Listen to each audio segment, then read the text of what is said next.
Uludağ Üniversitesi ile beraber pulmoner rehabilitasyon programımızı Nilüfer İlçe Sağlık Müdürlüğü olarak beraber yürütmekteyiz.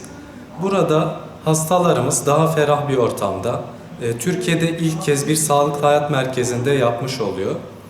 Hastaneden ve enfeksiyondan uzak bir şekilde 2 yıldır devam ettiriyoruz programımızı. Daha çok koa, astım, bronşektazi gibi akciğer hastalıklarıyla beraber bunların egzersiz kapasitesini artırarak, oksijen oranlarını yükselterek hastalarımızın daha iyi olmasını sağlıyoruz. Amacımız hastalıklarının ilerlemesini engellemek ve idame bir program oluşturabilmek.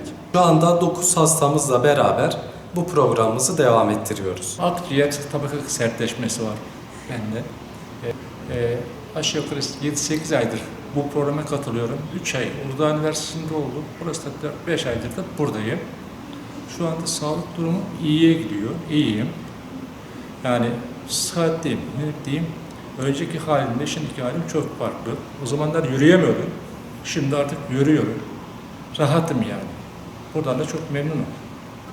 Ben baştan anlayamsın, koa hastası olduğumda Uludağ Üniversitesi'ne başladım.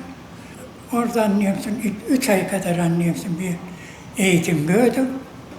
3 aydan sonra beni buraya sevk ettiler.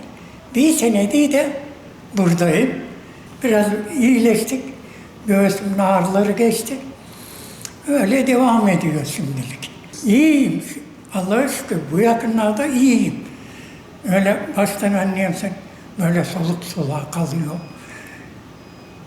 Nefesimi alamıyordum. Ama şimdi 10 dakikayı anlayamsın, rahatlıkla yapıyorum. Böylelikle anlayamsın, devam ediyoruz.